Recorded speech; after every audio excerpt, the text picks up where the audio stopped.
श्री सीताराम शिखा अवस्थी के चैनल में आप सभी का स्वागत है। मैं हूं शिखा अवस्थी।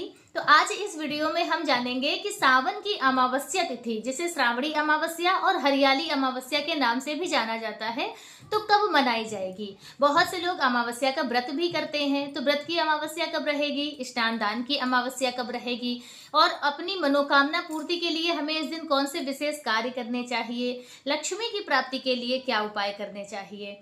और हरियाली अमावस्या पर वृक्ष लगाने का बहुत ज्यादा महत्व है, बहुत ही पुण्यों की प्राप्ति होती है।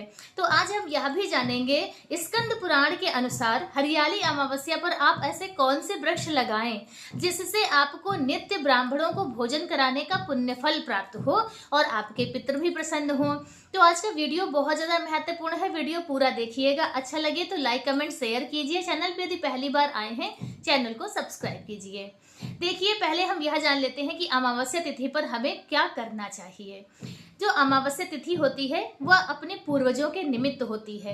अमावस्या तिथि पर जो भी कार्य किए जाते हैं इससे हमारे पूर्वजों को शांति प्राप्त, उनकी आत्मा को शांति प्राप्ति होती है और उन्हें मोक्ष की भी प्राप्ति होती है। गरुड़ पुराण के अनुसार ऐसी मान्यता है कि प्रत्येक अमावस्या तिथि पर जो भी हमारे पूर्वज होते हैं वो चाहे जहाँ हो, चाहे स्वर्ग में हो या नर्क में हो, लेकिन एक दिन के लिए उन्हें मुक्त किया जाता है और सभी पूर्वज अपने अपने वंशजों के दरबार पर, मतलब उनके दरवाजे पर आते हैं। तो इसीलिए महत्व होता है यह कि अमावस्या तिथि पर अपने पितरों के निमित्त हमें दान पुण्य शुभ कर्म जरूर करने चाहिए, क्योंकि जब हम दान पुण्य करते हैं तो उसका अंश उन्हें प्राप्त होता है, जिससे वह प्रसन्न होते हैं और हमें पितृदोष से मुक्ति प्राप्त होती है और पूर्वजों का आशीर्वाद भी प्राप्त होता है। तो इसलिए अमावस्या तिथि पर आपको स्नान दान तर्पण इत्यादि कार्य जरूर करने चाहिए।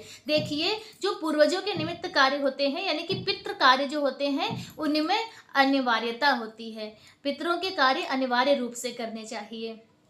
तो हम अब क्या हमें करना चाहिए, अमावस्या तिथि पर अपने घर की साफ सफाई करनी चाहिए।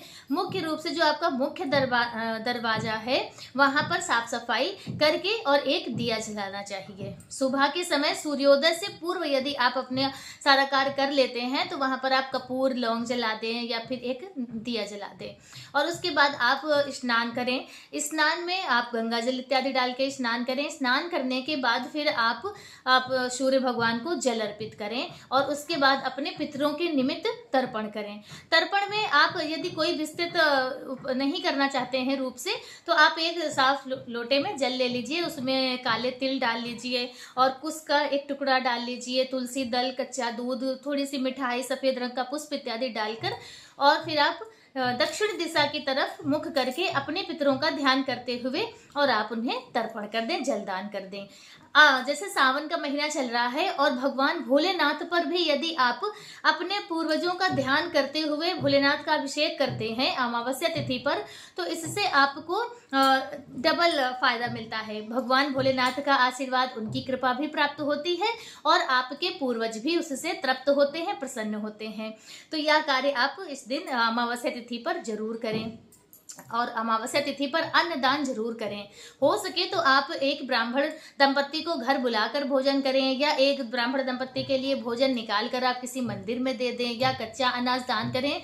अन्नदान, वस्त्र दान और धन का दान, फल, ऋतु फल इत्यादि, यह सारी वस्तुएं अपने पूर्वजों के निमित्त आपको अमावस्या तिथि पर जरूर दान करना चाहिए। बहुत ज्यादा नहीं तो आप थोड़ी ही मात्रा में करें, लेकिन जरूर करें। अब हम यह जान लेते हैं कि लक्ष्मी प्राप्ति के लिए हमें अमावस्या तिथि पर क्या करना चाहिए।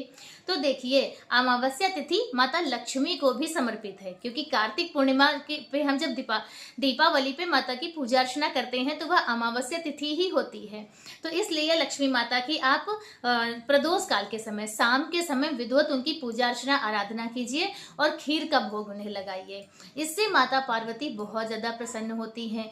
और एक महत्व यह भी है कि पीपल वृक्ष के नीचे 5 प्रकार की मिठाई और आप जल इत्यादि कर दें, धूप दीप दिखाकर 5 प्रकार की मिठाई यदि पीपल वृक्ष के नीचे रखकर आ जाते हैं तो उससे भी लक्ष्मी नारायण भगवान का आपको आशीर्वाद प्राप्त होता है। माता लक्ष्मी की विशेष कृपा आपको प्राप्त होगी।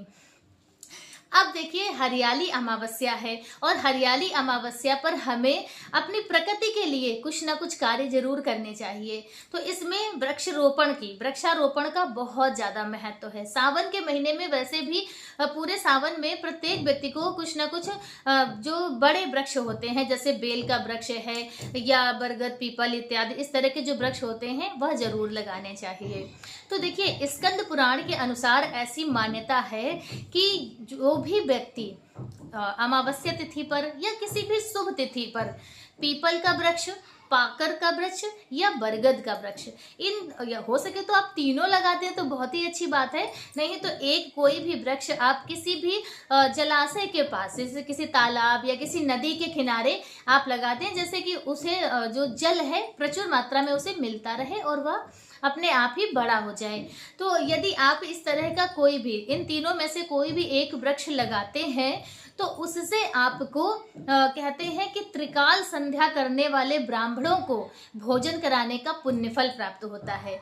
कैसे प्राप्त होता है कि जब वह वृक्ष बड़े होते हैं तो उनमें देखिए बीज लगते हैं और वह छोटे छोटे बीज पता नहीं कितने पशु पक्षी छोटे छोटे से जीव जंतु उन फलों को खाते हैं। तो इससे कहते हैं कि हमें नित्य त्रिकाल संध्या उपासन करने वाले ब्राह्मण को भोजन कराने का पुण्यफल प्राप्त होता है, ऐसा हमारा स्कंद पुराण कहता है।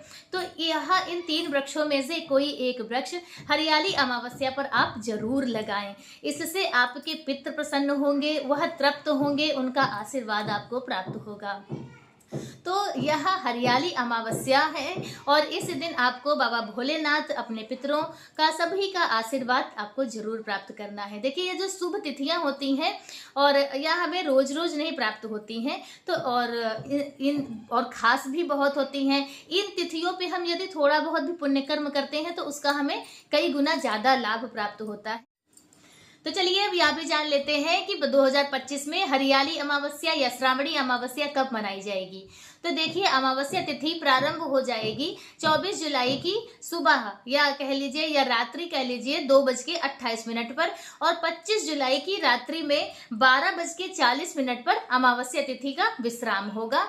तो उदय तिथि का मान रखते हुए सावन मास की अमावस्या तिथि हरियाली अमावस्या का पर्व 24 जुलाई को मनाया जाएगा। इसी दिन व्रत भी रखना है और इसी दिन स्नान दान तर्पण इत्यादि भी हमें सभी करने हैं।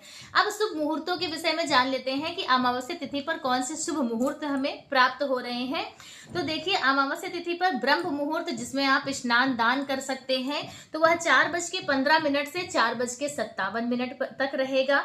फिर आता है अभिजीत मुहूर्त। अभिजीत मुहूर्त में आप तर्पण या श्राद्ध कर्म पिंडदान इत्यादि यदि करना चाहते हैं तो यह कार्य कर सकते हैं या फिर आप ब्राह्मणों को भोजन भी करा सकते हैं।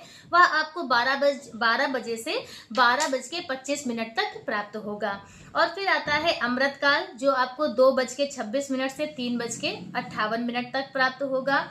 और इसके साथ ही जो हरियाली अमावस्या का दिन है, इस दिन आपको सर्वार्थ सिद्ध योग पूरे दिन प्राप्त होगा और इस योग में पूजा अर्चना करना, दान पुण्य करना बहुत ही शुभ माना जाता है। और गुरु पुष्य योग का भी शुभ संयोग बन रहा है इस हरियाली अमावस्या पर।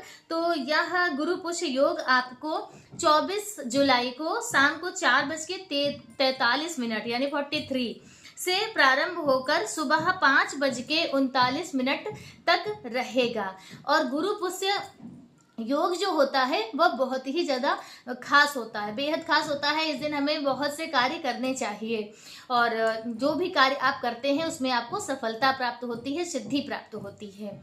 तो हरियाली अमावस्या से संबंधित आज का वीडियो मेरा बस इतना ही। आप सभी को हरियाली अमावस्या की हार्दिक शुभकामनाएं।